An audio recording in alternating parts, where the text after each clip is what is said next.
Welcome to the Global WarWatch Network.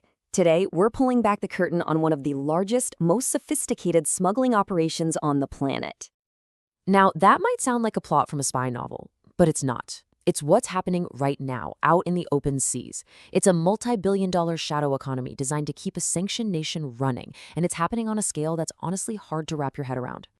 So you have to ask yourself, how does an operation this massive stay hidden? Well, to understand how billions in sanctioned oil are moved around the globe, you have to start where the investigators did, with a single, bizarre clue in the data that just didn't add up. And that clue takes us straight to Malaysia, where a real head-scratcher of a mystery is unfolding in the world of oil trading. Okay, so check this out. The official numbers just don't make any sense. According to customs data, China is importing nearly 3 times more oil from Malaysia than Malaysia is physically capable of producing. I mean, it's impossible. So the big question is, if all that extra oil isn't actually coming from Malaysia, where is it from? The answer is pretty wild. It involves a clandestine maritime force, a phantom navy, known as the Ghost Fleet. This Ghost Fleet is the key to the whole operation. So let's get into what that actually means and how this shadow navy really works. So the term Ghost Fleet refers to this huge, sprawling network of oil tankers whose whole purpose is to be invisible. They're often older, poorly maintained ships that operate completely outside of normal maritime law.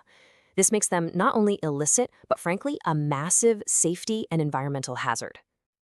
And we are not talking about a couple of rogue ships here.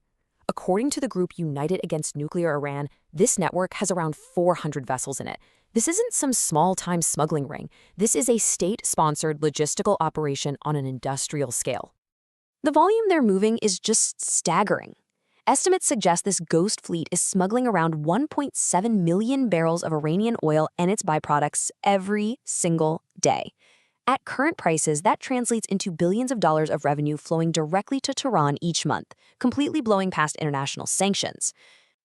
Now, to pull off something this big, you can't just wing it. You need a playbook, a sophisticated set of tactics designed to fool trackers and authorities at every single turn.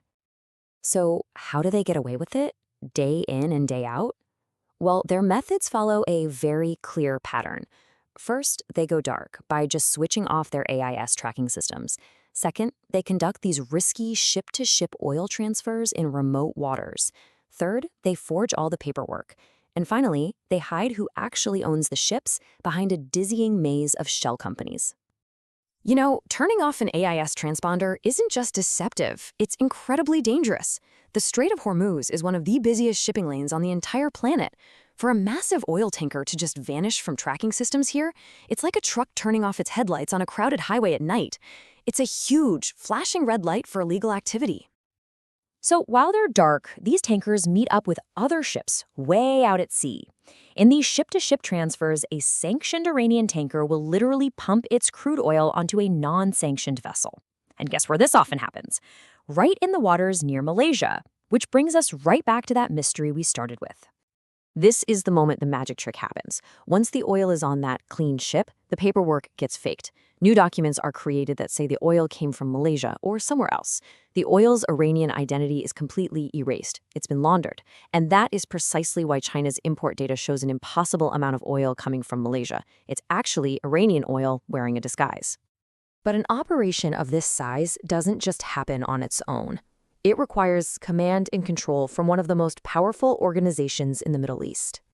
This entire operation is overseen by Iran's Islamic Revolutionary Guard Corps, the IRGC.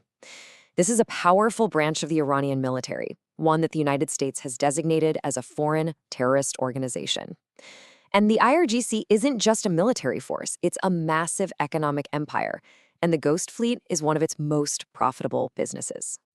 To manage all the sales, the IRGC relies on a global web of obscure oil brokers and front companies. These businesses are often set up in places with, let's call it, lax financial oversight, like the UAE and Hong Kong, which lets them move billions of dollars while hiding the IRGC's fingerprints. And this network has its kingpins.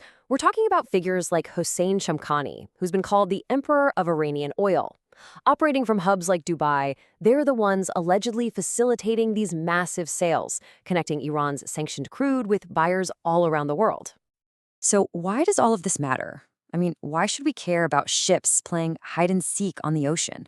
Because this ghost fleet isn't just about selling oil. It's a critical piece in a much larger geopolitical chess match.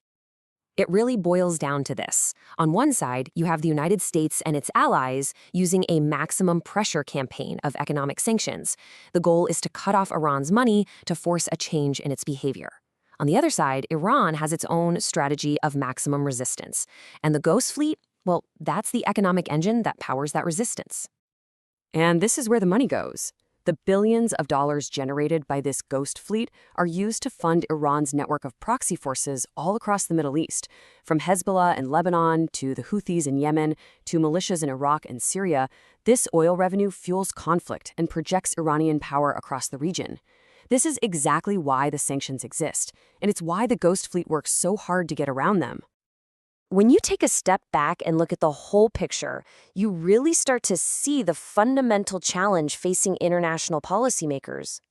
This ghost fleet has become more than just a smuggling operation. It's a resilient, parallel global logistics network built to keep the money flowing no matter what. And that leaves us with a really difficult question. When an illicit economy becomes this large and this sophisticated, can sanctions alone ever really be enough to stop it? Thanks so much for joining us for this explainer. We really hope it gave you a clear picture of this complex issue. If you found this useful, please do us a favor and like, share, and subscribe to Global WarWatch Network. We'd love to know what you think, so let us know in the comments below. And be sure to follow us on social media. All the links are in the description. We'll see you next time.